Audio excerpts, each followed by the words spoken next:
Okay, this is going to be part one of my Flashback series. The very first video is going to be for Super Metroid. I don't know why I'm talking like that. Super Metroid is one of my favorite games ever. One of the best games, I think, for the Super Nintendo. I got a few other ones lined up that I'm going to play. Probably Chrono Trigger, some of those. That I'm going to hold off on for a while because they're going to be outrageously long. This first part here is probably only going to be 15-20 minutes tops. All I really intend to do is I'm just going to get the missile launcher, I think, and then we'll call it a day. I've been having so many issues with the video that I just don't feel like dealing with it. Okay, let's see. Fair warning, I'm going to talk over the intro. There is German subtitles because I'm playing on an emulator. And I'm too lazy to get another copy of the game without the subtitles because there's not very many subtitles in the game to start with. So pretty much after this first 10 or 15 minutes, you'll almost never see them anyway. Yeah, I'm going to talk over the whole thing. This is basically just a summary of Metroid 1 and 2. As you can see there, Samus went, you fight Mother Brain, which is the key part of a lot of games. Metroid Zero Mission did a really good. I actually just replayed that a couple days ago. Forgot how insanely short it was. It's like 3.5 hours. I had no idea what I was doing. I still beat it. It's a pretty good game. Metroid 1 and 2, on the other hand, I wouldn't say they're bad games. I just can't go back and play them. Metroid 2 especially, I will never probably play. I'll never do a flashback. I may play it once in my free time just to see what it's all about. I know that pretty much the general plot of it, but I just have never played through it. I've never actually beat Metroid 1 either because there's no save points and it pisses me off every time I die. I don't feel like typing in, like a 60-letter password. But this game, I didn't find out until I was doing all my test videos. I can't believe I didn't notice this either. I must never have read this thing. It takes place like immediately after Metroid 2, by the sounds of things. Like, pretty much Samus drops it off and the scientists go, oh yeah, that's good. And she says right now she's flying away and like immediately gets a distress call. Yeah, she left the station, but she'd hardly gone beyond the asteroid belt, even though, it's that one hell of a ship. So, this, I think, was the first first Metroid game to start you out on the space station, but it, hardcore becomes, like, the beginning plot device of every Metroid game from here on out, pretty much. Don't know why. I mean, it's a decent way to start a game, but like every single time, it's like Fusion. You play the whole game on the space station.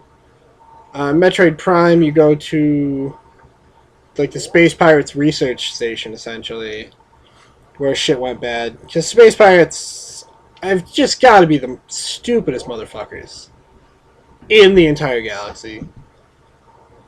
Like, all they do is take stuff that you obviously shouldn't mess with and be like, what if we can turn this into a weapon? There's no way it could backfire. And then, essentially, I come in and have to, save the day because of Space Pirate fuck-ups every single time. So yeah, you find little Metroid here. He's gonna like do his little chirp thing. He's the one you save from 2. And then you fight Ridley. Which is kind of it's like the easiest battle with him ever. Because you have nothing, obviously, so they can't just make it that difficult and kill you outright in the beginning of the game. Although he is still Ridley, and he is still a pain in the ass.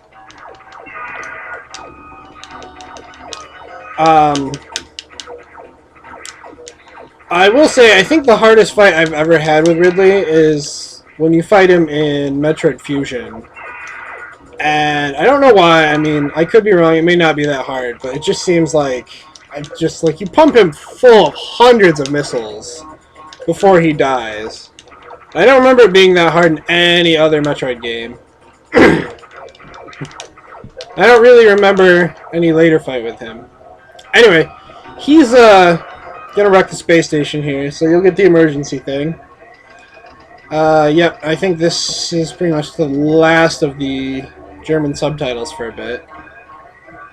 But yeah, if you want to learn, you know, how to say a few words in German, then go ahead and read them. Match them up.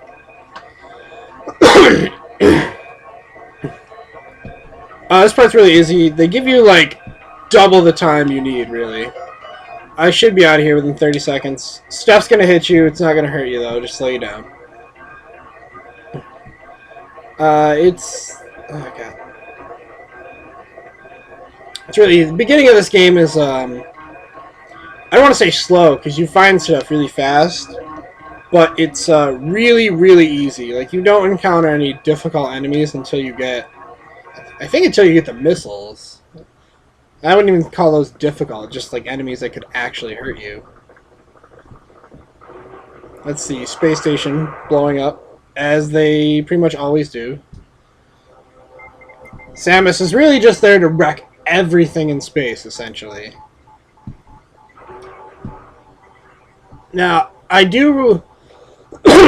I love Metroid Fusion. I'll probably do a playthrough of that sometime fairly soon after I beat this one. For some reason, if I go more than like 6 months to a year without playing it, I get the shakes and stuff. No, I've played that game through probably 6 or 7 times. This one I think I've only beaten 2 or 3. Just because it's on an emulator and my computers keep dying every so often, so I have to get a new one. Whereas I've had the Game Boy and the disc forever.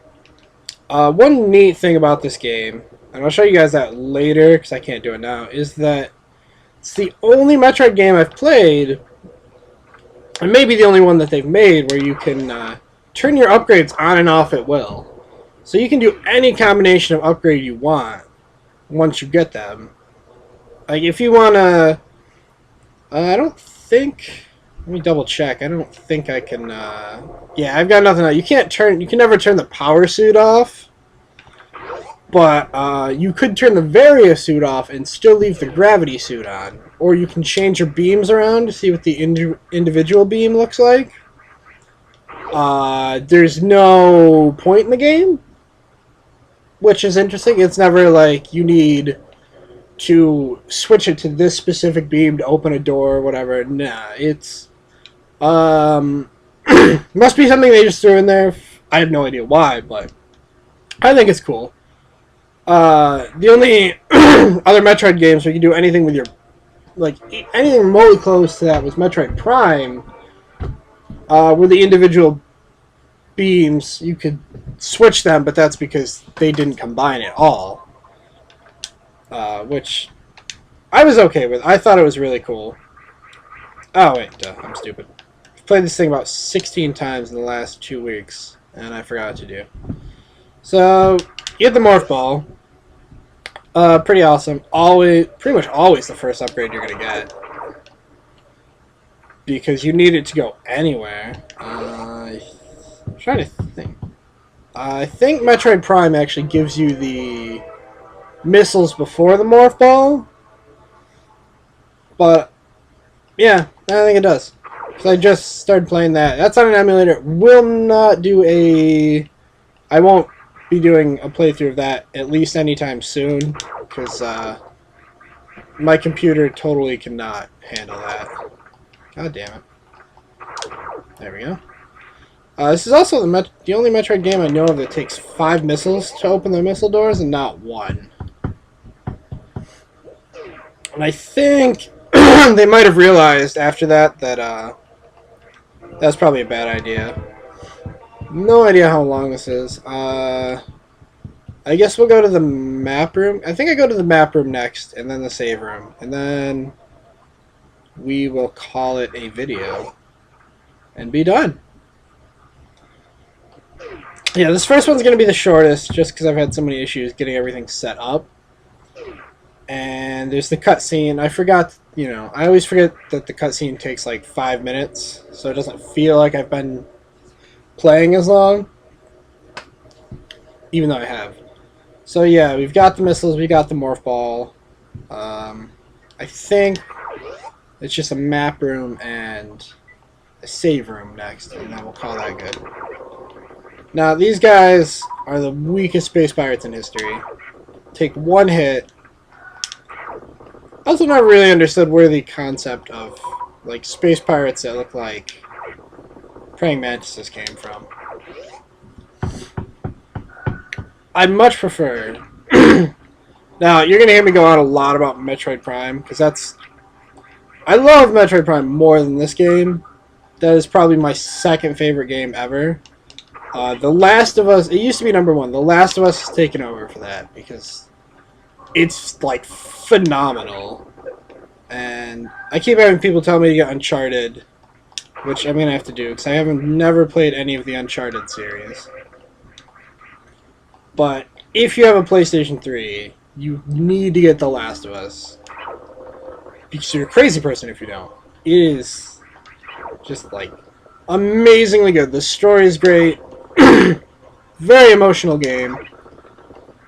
I just only have good things to say about it. It is a really intense game, though. There are certain parts where it just, like, you'll play and it'll wear you out and you'll probably want to take a break. And the beginning can be a little slow to get into, but that's not entirely true. Open that up. Oh, left the missiles on. Also forget that in this game it's not a hold the button down kind of deal. It's either on or off, so you can very quickly and accidentally blow through all of your missiles. And the jumping just slows you down like crazy in this game. Okay, yep, here's the map room, which is really useful. So, yep, save room's right up there, and that's where we're going to call it. I know it's a pretty short video. The next one will probably be longer, and there'll be, I'm going to look up the upgrades for this, and since there's not really chapters, the closest I could do to that would be clearing an area. I could do all of Brinstar, but I think that video would probably be too long. I'll have to look up and see what's there, but I will definitely probably have it set up by a certain number of upgrades. And we'll save. And that's Flashback number 1. Hope you guys enjoyed it.